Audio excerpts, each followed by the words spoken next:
Young Goodman Brown came forth at sunset into the street of Salem village, but put his head back after crossing the threshold to exchange a parting kiss with his young wife, and Faith, as the wife was aptly named, thrust her own pretty head into the street, letting the wind play with the pink ribbons of her cap while she called to Goodman Brown. "Dearest heart," whispered she, softly and rather sadly, when her lips were close to his ear, "prithee, put off your journey until sunrise, and sleep in your own bed tonight. A lone woman is troubled with such dreams and such thoughts that she's afeard of herself sometimes.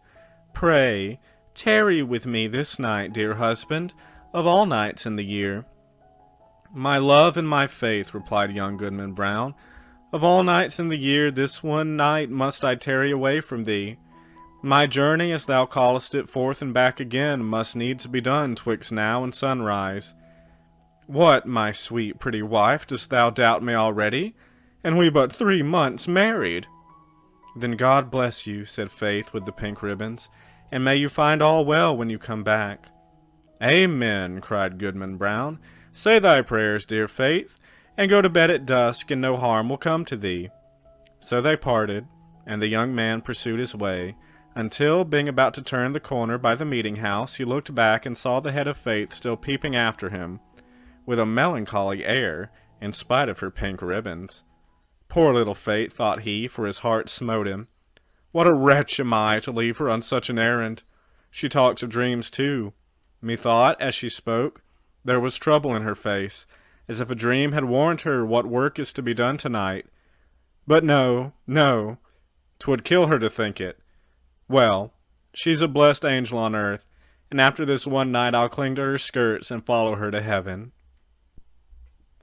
With this excellent resolve for the future, Goodman Brown felt himself justified in making more haste on his present evil purpose. He had taken a dreary road darkened by all the gloomiest trees of the forest, which barely stood aside to let the narrow path creep through, and closed immediately behind it. It was all as lonely as could be, and there is this peculiarity in such a solitude, that the traveler knows not who may be concealed by the innumerable trunks and the thick boughs overhead, so that, with lonely footsteps, he may yet be passing through an unseen multitude. "There may be a devilish Indian behind every tree," said Goodman Brown to himself, and he glanced fearfully behind him as he added, "What if the devil himself should be at my very elbow?" His head being turned back, he passed a crook of the road, and looking forward again beheld the figure of a man, in grave and decent attire, seated at the foot of an old tree. He arose at Goodman Brown's approach, and walked onward, side by side with him. "You are late, Goodman Brown," said he. "The clock of the Old South was striking as I came through Boston, and that is full 15 minutes agone." "Faith kept me back a while," replied the young man, with a tremor in his voice, caused by the sudden appearance of his companion, though not wholly unexpected. It was now deep dusk in the forest, and deepest in that part of it where these two were journeying. As nearly as could be discerned, the second traveler was about 50 years old, apparently in the same rank of life as Goodman Brown, and bearing a considerable resemblance to him, though perhaps more in expression than features. Still, they might have been taken for father and son, and yet, though the elder person was as simply clad as the younger, and as simple in manner, too, he had an indescribable air of one who knew the world, and would not have felt abashed at the governor's dinner table, or in King William's court, were it possible that his affairs should call him thither. But the only thing about him that could be fixed upon as remarkable was his staff, which bore the likeness of a great black snake, so curiously wrought that it might almost be seen to twist and wriggle itself like a living serpent. This, of course, must have been an ocular deception, assisted by the uncertain light. "Come, Goodman Brown," cried his fellow traveler, "this is a dull place for the beginning of a journey. Take my staff, if you are so soon weary." "Friend," said the other, exchanging his slow pace for a full stop, "having kept covenant by meeting thee here, it is my purpose now to return whence I came. I have scruples touching the matter thou wottest of." "Sayest thou so?" replied he of the serpent, smiling apart. "Let us walk on, nevertheless, reasoning as we go. And if I convince thee not, thou shalt turn back. We are but a little way in the forest yet." "Too far, too far," exclaimed the Goodman, unconsciously resuming his walk. "My father never went into the woods on such an errand, nor his father before him. We have been a race of honest men and good Christians since the days of the martyrs, and shall I be the first of the name of Brown that ever took this path and kept such company thou wouldst stay?" observed the elder person, interrupting his pause. "Well said, Goodman Brown. I have been as well acquainted with your family as with ever a one among the Puritans, and that's no trifle to say. I helped your grandfather, the constable, when he lashed the Quaker woman so smartly through the streets of Salem, and it was I that brought your father a pitch-pine knot kindled at my own hearth to set fire to an Indian village in King Philip's War. They were my good friends both, and many a pleasant walk have we had along this path, and returned merrily after midnight. I would fain be friends with you, for their sake." "If it be as thou sayest," replied Goodman Brown, "I marvel they never spoke of these matters, or verily I marvel not, seeing that the least rumor of the sort would have driven them from New England. We are a people of prayer, and good works to boot, and abide no such wickedness." "Wickedness or not," said the traveler with the twisted staff, "I have a general acquaintance here in New England. The deacons of many a church have drunk the communion wine with me. The selectmen of divers towns make me their chairman, and a majority of the great and general court are firm supporters of my interest. The governor and I, too, but these are state secrets." "Can this be so?" cried Goodman Brown, with a stare of amazement at his undisturbed companion. "Howbeit I have nothing to do with the governor and council. They have their own ways, and are no rule for a simple husbandman like me. But were I to go on with thee, how should I meet the eye of that good old man, our minister at Salem village? Oh, his voice would make me tremble both Sabbath day and lecture day." Thus far the elder traveler had listened with due gravity, but now burst into a fit of irrepressible mirth, shaking himself so violently that his snake-like staff actually seemed to wriggle in sympathy. "Ha, ha, ha!" shouted he again and again, then composing himself, "Well, go on, Goodman Brown, go on. But prithee don't kill me with laughing." "Well, then, to end the matter at once," said Goodman Brown, considerably nettled, "there's my wife, Faith. I would break her dear little heart, and I'd rather break my own." "Nay, if that be the case," answered the other, "even go thy ways, Goodman Brown. I would not, for 20 old women like the one hobbling before us, that Faith should come to any harm." As he spoke, he pointed his staff at a female figure on the path, in whom Goodman Brown recognized a very pious and exemplary dame, who had taught him his catechism in youth, and was still his moral and spiritual adviser, jointly with the minister and Deacon Gookin. "A marvel truly that Goody Cloyce should be so far in the wilderness at nightfall," said he. "But with your leave, friend, I shall take a cut through the woods until we have left this Christian woman behind. Being a stranger to you, she might ask whom I was consorting with, and whither I was going." "Be it so," said his fellow traveler. "Betake you to the woods, and let me keep the path." Accordingly, the young man turned aside, but took care to watch his companion, who advanced softly along the road until he had come within a staff's length of the old dame. She, meanwhile, was making the best of her way, with singular speed for so aged a woman, and mumbling some indistinct words, a prayer doubtless, as she went. The traveler put forth his staff, and touched her withered neck with what seemed the serpent's tail. "The devil!" screamed the pious old lady. "Then Goody Cloyce knows her old friend," observed the traveler, confronting her, and leaning on his writhing stick. "Ah, forsooth, and is it your worship indeed?" cried the good dame. "Yea, truly is it, and in the very image of my old gossip Goodman Brown, the grandfather of the silly fellow that now is. But, would your worship believe it, my broomstick has strangely disappeared. stolen, as I suspect, by that unhanged witch Goody Cory, and that too, when I was all anointed with the juice of smallage and cinque-foil and wolf's bane, mingled with fine wheat and the fat of a newborn babe, said the shape of old Goodman Brown. Ah, your worship knows the recipe, cried the old lady, cackling aloud. So, as I was saying, being all ready for the meeting, and no horse to ride on, I made up my mind to foot it, for they tell me there is a nice young man to be taken into communion tonight. But now your good worship will lend me your arm, and we shall be there in a twinkling. That can hardly be, answered her friend. I may not spare you my arm, Goody Cloyce, but here's my staff, if you will. So saying, he threw it down at her feet, where perhaps it assumed life, being one of the rods which its owner had formerly lent to Egyptian magi. Of this fact, however, Goodman Brown could not take cognizance.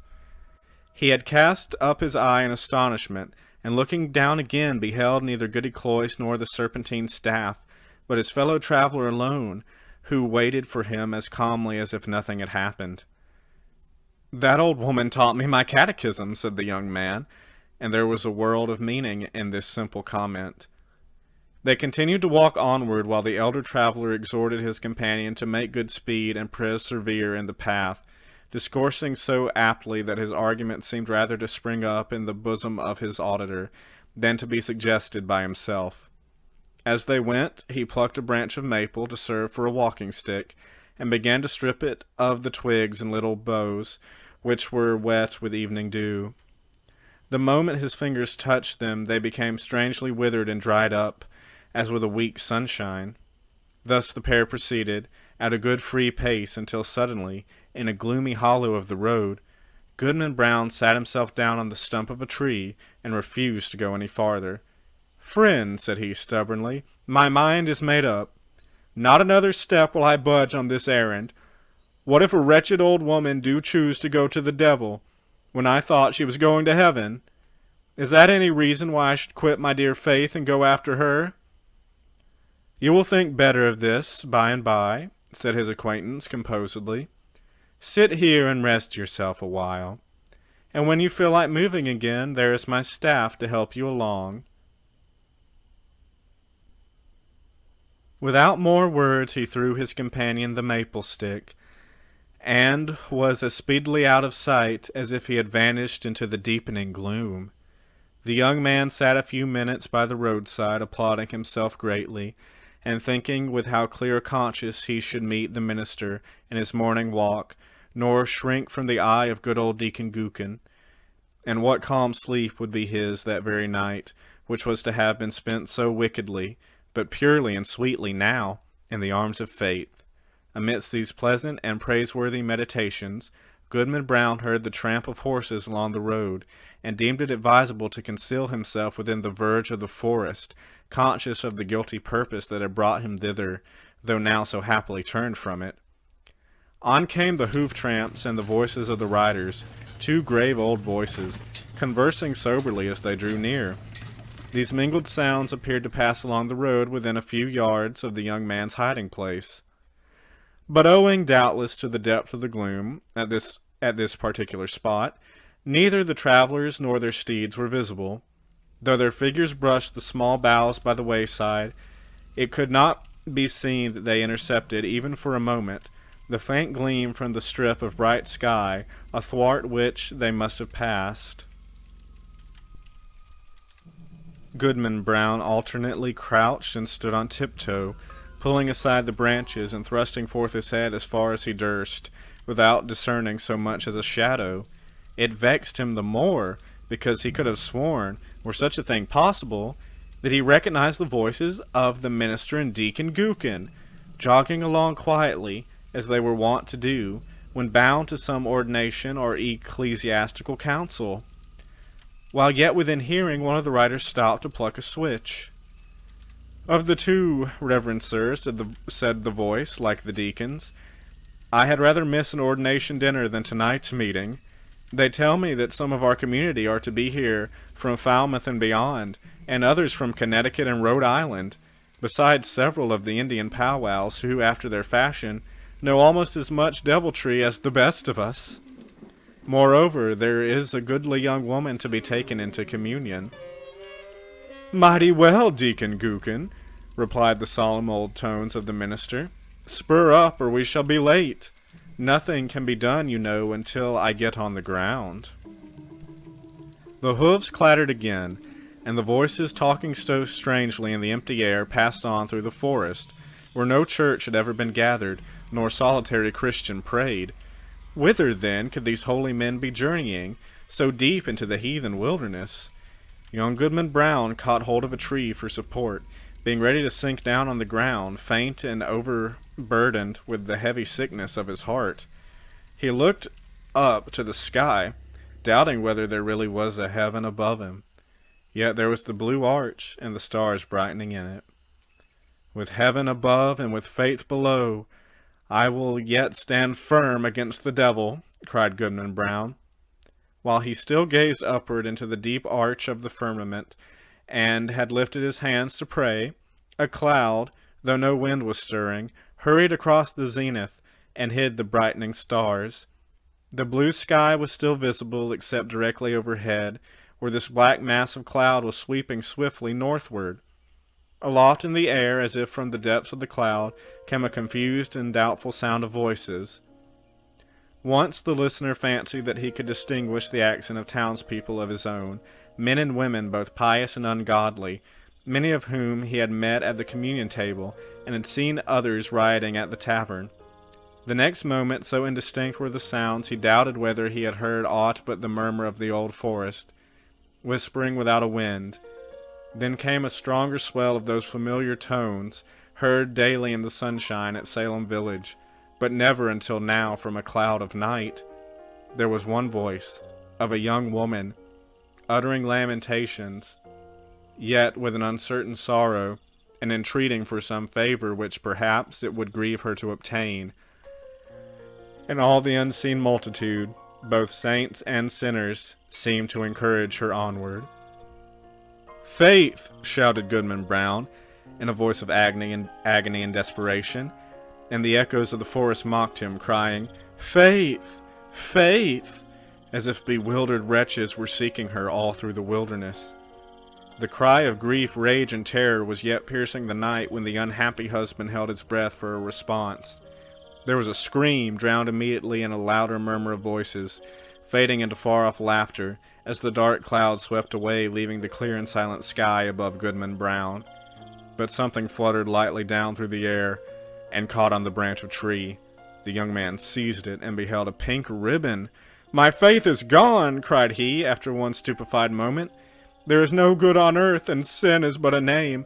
Come, devil, for to thee is this world given." And maddened with despair, so that he laughed loud and long, did Goodman Brown grasp his staff and set forth again, at such a rate that he seemed to fly along the forest path rather than to walk or run. The road grew wider and drearier and wilder, and more faintly traced, and vanished at length, leaving him the heart of the dark wilderness, still rushing onward, with the instinct that guides mortal men to evil. The whole forest was peopled with frightful sounds, the creaking of the trees, the howling of wild beasts, and the yell of Indians, while sometimes the wind tolled like a distant church bell, and sometimes gave a broad roar around the traveler, as if all nature were laughing him to scorn. But he was himself the chief horror of the scene, and shrank not from its other horrors. "Ha, ha, ha!" roared Goodman Brown, when the wind laughed at him. "Let us hear which will laugh loudest. Think not to frighten me with your deviltry.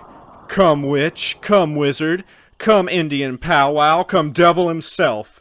And here comes Goodman Brown. You may as well fear him as he fear you." In truth, all through the haunted forest, there could be nothing more frightful than the figure of Goodman Brown. On he flew among the black pines, brandishing his staff with frenzied gestures, now giving vent to an inspiration of horrid blasphemy, and now shouting forth such laughter as set all the echoes of the forest laughing like demons around him. The fiend in his own shape is less hideous than when he rages in the breast of man. Thus sped the demoniac on his course, until, quivering among the trees, he saw a red light before him, as when the felled trunks and branches of a clearing have been set on fire and throw up their lurid breeze against the sky at the hour of midnight. He paused in a lull of the tempest that had driven him onward, and heard the swell of what seemed a hymn rolling solemnly from a distance with the weight of many voices. He knew the tune. It was a familiar one in the choir of the village meeting-house. The verse died heavily away and was lengthened by a chorus not of human voices, but of all the sounds of the benighted wilderness, pealing in awful harmony together. Goodman Brown cried out, and his cry was lost to his own ear, but its unison with the cry of the desert. In the interval of silence he stole forward until the light glared full upon his eyes. At one extremity of an open space, hemmed in by the dark wall of the forest, arose a rock, bearing some rude natural resemblance either to an altar or a pulpit, and surrounded by 4 blazing pines, their tops aflame, their stems untouched, like candles at an evening meeting. The mass of foliage that had overgrown the summit of the rock was all on fire, blazing high into the night and fitfully illuminating the whole field. Each pendant twig and leafy festoon was in a blaze. As the red light arose and fell, a numerous congregation alternately shone forth, then disappeared in shadow, and again grew, as it were, out of the darkness, peopling the heart of the solitary woods at once. "A grave and dark-clad company," quoth Goodman Brown. In truth, they were such. Among them, quivering to and fro, between gloom and splendor, appeared the faces that would be seen next day at the council board of the province, and others which, Sabbath after Sabbath, looked devoutly heavenward, and benignantly over the crowded pews, from the holiest pulpits in the land. Some affirmed that the lady of the governor was there. At least there were high dames well known to her, and wives of honored husbands and widows, a great multitude, and ancient maidens, all of excellent repute, and fair young girls who trembled lest their mothers should espy them. Either the sudden gleams of light flashing over the obscure field bedazzled Goodman Brown, or he recognized a score of the church members of Salem village, famous for their especial sanctity. Good old Deacon Gookin had arrived, and waited at the skirts of that venerable saint, his reverend pastor. But irreverently consorting with these grave, reputable, and pious people, these elders of the church, these chaste dames and dewy virgins, there were men of dissolute lives and women of spotted fame, wretches given over to all mean and filthy vice, and suspected even of horrid crimes. It was strange to see that the good shrank not from the wicked, nor were the sinners abashed by the saints. Scattered also among their pale-faced enemies were the Indian priests, or powwows, who had often scared their native forest with more hideous incantations than any known to English witchcraft. But where is fate, thought Goodman Brown, and as hope came into his heart he trembled. Another verse of the hymn arose, a slow and mournful strain, such as the pious love, but joined to words which expressed all that our nature can conceive of sin, and darkly hinted at far more. Unfathomable to mere mortals is the lore of fiends. Verse after verse was sung, and still the chorus of the desert swelled between like the deepest tone of a mighty organ. And with the final peal of that dreadful anthem, there came a sound, as if the roaring wind, the rushing streams, the howling beasts, and every other voice of the unconverted wilderness were mingling and according with the voice of guilty man, in homage to the Prince of all. The 4 blazing pines threw up a loftier flame, and obscurely discovered shapes and visages of horror on the smoke wreaths above the impious assembly. At the same moment the fire on the rock shot redly forth, and formed a glowing arch above its base, where now appeared a figure. With reverence be it spoken, the figure bore no slight similitude, both in garb and manner, to some grave divine of the New England churches. "Bring forth the converts!" cried a voice that echoed through the field and rolled into the forest.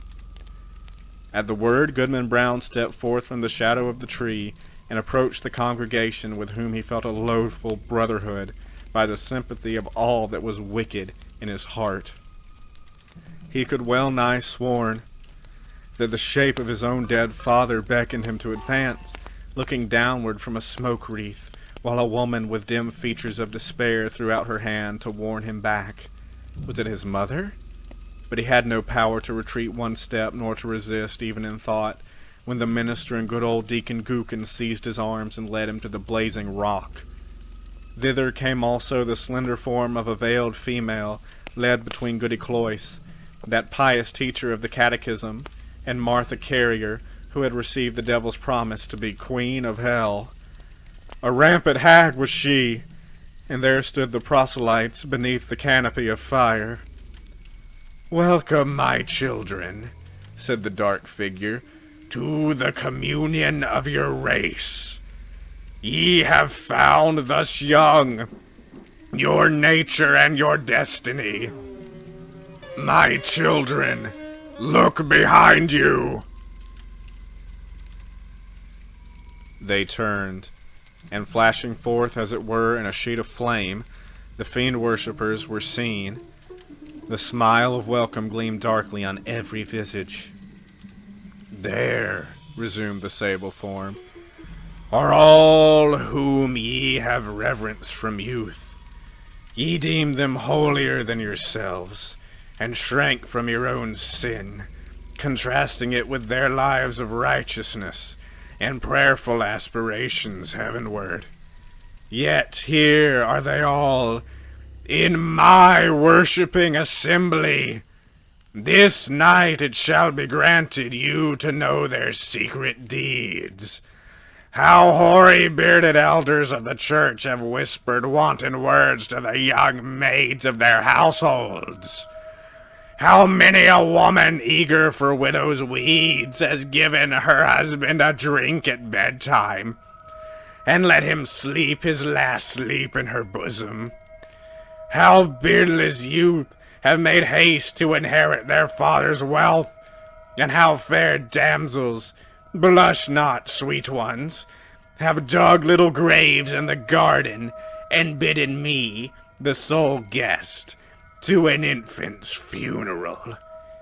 By the sympathy of your human hearts for sin, ye shall scent out all the places, whether in church, bedchamber, street, field, or forest, where crime has been committed, and shall exult to behold the whole earth one stain of guilt, one mighty blood spot. Far more than this, it shall be yours to penetrate in every bosom the deep mystery of sin, the fountain of all wicked arts, and with inexhaustibly supplies more evil impulses than human power, than my power at its utmost can make manifest its deeds. And now, my children, look upon each other." They did so, and by the blaze of the hell-kindled torches, the wretched man beheld his faith, and the wife, her husband, trembling before that unhallowed altar. "Lo, there ye stand, my children," said the figure in a deep and solemn tone, almost sad, with its despairing awfulness, as if his once angelic nature could yet mourn for our miserable race. "Depending upon one another's hearts, ye had still hoped that virtue were not all a dream. Now are ye undeceived. Evil is the nature of mankind. Evil must be your only happiness. Welcome again, my children, to the communion of your race."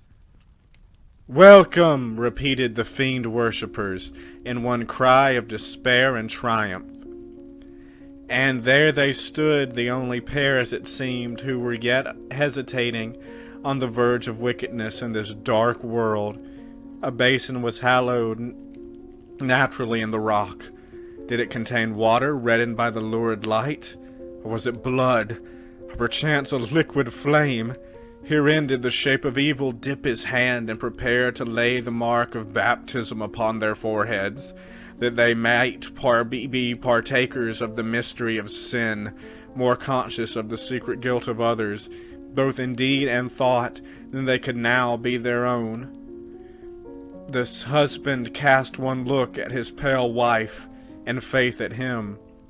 What polluted wretches would the next glance show them to each other, shuddering alike at what they disclosed and what they saw? "Faith, faith," cried the husband, "look up to heaven, and resist the wicked one." Whether faith obeyed, he knew not. Hardly had he spoken when he found himself amid calm night and solitude, listening to a roar of wind, which died heavily away through the forest. He staggered against the rock, and felt it chill and damp, while a hanging twig, that had been all on fire, besprinkled his cheek with the coldest dew. The next morning, young Goodman Brown came slowly into the street of Salem village, staring around him like a bewildered man. The good old minister was taking a walk along the graveyard to get an appetite for breakfast and meditate his sermon, and bestowed a blessing as he passed on Goodman Brown. He shrank from the venerable saint as if to avoid an anathema. Old Deacon Gookin was at the domestic worship, and the holy words of his prayer were heard through the open window. "What God doth the wizard pray to?" quoth Goodman Brown. Goody Cloyce, that excellent old Christian, stood in the early sunshine at her own lattice, catechizing a little girl, who had brought her a pint of morning's milk. Goodman Brown snatched away the child as from the grasp of the fiend himself. Turning the corner by the meeting house, he spied the head of Fate, with the pink ribbons, gazing anxiously forth, and bursting into such joy at sight of him that she skipped along the street and almost kissed her husband before the whole village. But Goodman Brown looked sternly and sadly into her face, and passed on without a greeting. Had Goodman Brown fallen asleep in the forest and only dreamed a wild dream of a witch meeting? Be it so if you will, but alas, it was a dream of evil omen for young Goodman Brown. A stern, a sad, a darkly meditative, a distrustful, if not a desperate man did he become, from the night of that fearful dream. On the Sabbath day, when the congregation were singing a holy psalm, he could not listen, because an anthem of sin rushed loudly upon his ear, and drowned all the blessed strain. When the minister spoke from the pulpit, with power and fervid eloquence, and with his hand on the open Bible of the sacred truths of our religion, and of saint-like lives and triumphant deaths, and of future bliss or misery unutterable, then did Goodman Brown turn pale, dreading lest the roof should thunder down upon the gray blasphemer and his hearers. Often, awakened suddenly at midnight, he shrank from the bosom of faith, and at morning or evening tide, when the family knelt down at prayer, he scowled, and muttered to himself, and gazed sternly at his wife, and turned away. And when he had lived long and was borne to his grave, a hoary corpse, followed by Faith, an aged woman, and children and grandchildren, a goodly procession, besides neighbors not a few, they carved no hopeful verse upon his tombstone, for his dying hour was gloom.